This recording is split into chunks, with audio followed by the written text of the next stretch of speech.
আসসালামু আলাইকুম প্রিয় ভিউয়ার্স, শ্রেণী নবম, বিষয় গণিত, অনুশীলনী ষষ্ঠ। অনুশীলনীর নাম পরিমাপের ত্রিকোণমিতি। Question number cos theta equal 3/4 হলে থিটা কোণের অন্যান্য ত্রিকোণমিতিক অনুপাতগুলো নির্ণয় করো।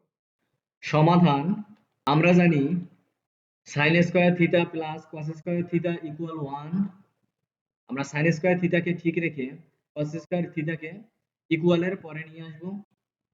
ইকুয়াল, যেহেতু cos স্কয়ার থিটা এর সামনে প্লাস রয়েছে, ইকুয়ালের পরে নিয়ে এসে আমাদের মাইনাস চিহ্ন হবে। 1 মাইনাস cos স্কয়ার থিটা বা sin square theta equal cos theta এর মান হচ্ছে 3/4। আমরা মান বসাই দেব এখানে। ইকুয়াল 1 মাইনাস 3/4, cos এর মান হচ্ছে, cos এর পাওয়ার হচ্ছে 2, আমরা বন্ধনী ক্লোজ করে 2 দেব। বা sin square theta equal 1 minus 9/16 বা sin স্কয়ার থিটা ইকুয়াল, আমরা ক্যালকুলেশন করে দিলে পাবো 7/16।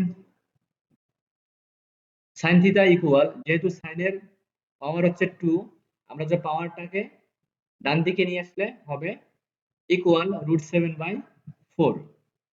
আবার tan theta equal sin theta by cos theta.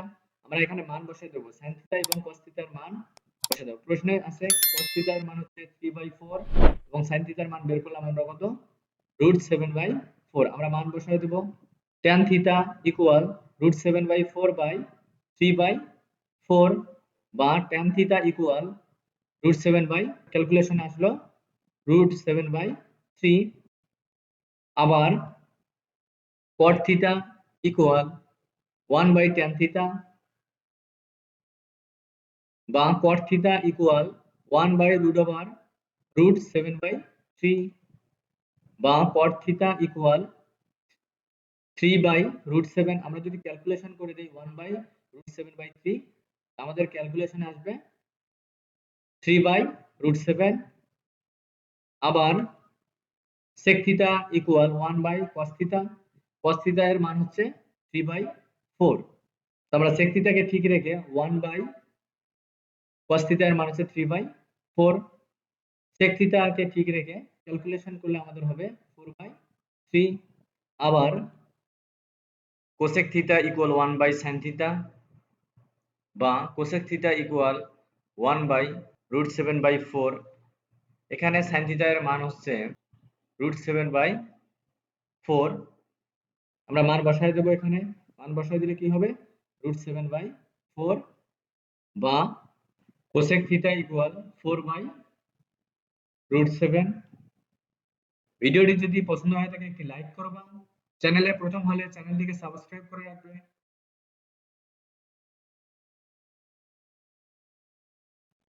Question number দ্বিতীয়, 12 cot থিটা ইকুয়াল 7 হলে cos থিটা ও cosec থিটা এর মান বের করো। সমাধান: 12 cot থিটা ইকুয়াল 7 বা cot থিটা ইকুয়াল, এর সামনের সংখ্যাকে আমরা ডান দিকে নিয়ে আসব, ইকুয়াল 7/12 বা tan থিটা ইকুয়াল 12/7 বা sin theta by cos theta equal 12/7 বা 12 cos theta equal 7 sin theta. আমরা উভয় পক্ষে আড়াআড়ি গুণ করে দেব। 7 দিয়ে cos কে গুণ, অর্থাৎ 12 দিয়ে cos কে গুণ দেব এবং 7 দিয়ে sin কে গুণ দেব। বা 144 cos থিটা স্কয়ার, অর্থাৎ উভয় পক্ষে আমরা বর্গ করে দেব। 12 কে যদি আমরা বর্গ করে দেই তাহলে হবে 144 cos theta square, cos square theta 144 cos square theta equal 7 7 49, অর্থাৎ 7 দিয়ে 7 কে গুণ করলে হবে 49 sin স্কয়ার থিটা বর্গ করে 1 নং সমীকরণ। বা 144 cos স্কয়ার থিটা ইকুয়াল, আমরা যদি sin স্কয়ার, sin কে ভেঙে দেই তাহলে হবে আমাদের 1 মাইনাস cos স্কয়ার থিটা। 49 কে ঠিক রেখে sin স্কয়ার থিটাকে ভেঙে দিলে আমাদের হবে 1 মাইনাস cos স্কয়ার থিটা বা 144 cos স্কয়ার থিটা ইকুয়াল, আমরা যদি 49 কে বন্ধনীর ভিতরে সংখ্যাগুলোকে চিহ্ন সহ গুণ করে দেই, চিহ্ন সহ গুণ করে দেই, হবে 1 দিয়ে 49 কে গুণ করলে হবে 49 মাইনাস 49 cos স্কয়ার থিটা বা 144 cos square theta plus 49 cos square theta.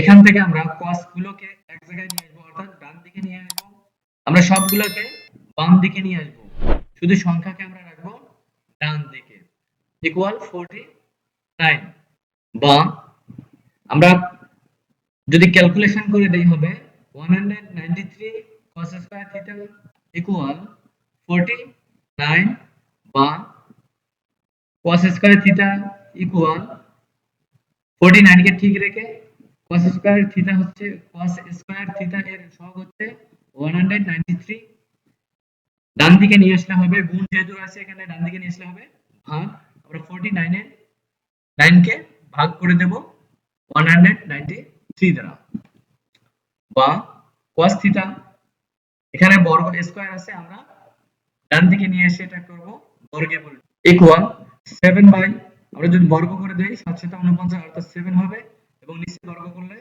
বর্গ যেহেতু হচ্ছে না আমরা রুট ওভার 193 লিখে দেব। আবার 1 নং থেকে পাই, 1 নং এ কি রয়েছে, আমরা পাইছি এখানে 144 বন্ধনী 1 minus sin square theta equal 49 sin square theta,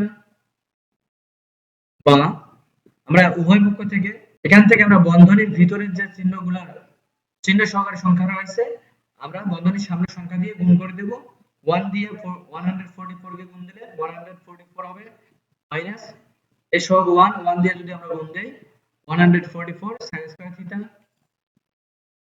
equal 49 sin square theta বা 144 ইকুয়াল, আমরা 144 কে বাম দিকে রেখে বাকি সবগুলোকে ডান দিকে নিয়ে আসবো, ইকুয়াল 49 sin স্কয়ার থিটা ঠিক রেখে এখানে যেহেতু মাইনাস 144 sin স্কয়ার থিটা রয়েছে, এখানে ডান দিকে নিয়ে আসলে হবে প্লাস 144 sin স্কয়ার থিটা, বা 144 ইকুয়াল, আমরা যদি ক্যালকুলেশন করে দিই হবে, এটুকু অংশ ক্যালকুলেশন করে দেব, হলে ক্যালকুলেশন করে দিলে হবে 193 sin স্কয়ার থিটা, বা sin স্কয়ার থিটাকে আমরা বাম দিকে নিয়ে আসবো আর বাকি সবগুলোকে আমরা ডান দিকে নিয়ে আসলাম, ইকুয়াল 144 বাই 193, এখানে sin স্কয়ারের বর্গ স্কয়ার রয়েছে, এজন্য আমরা কি করব, এখানে দেখো, বা cosec square theta equal 193 by 144, বা cosec theta equal root over, যেহেতু এখানে cosec এর পাওয়ার কত রয়েছে, স্কয়ার রয়েছে, স্কয়ার থেকে যদি আমরা ডান দিকে নিয়ে আসি হবে রুট 193 বাই 12, 144 কে বর্গ করলে হবে 12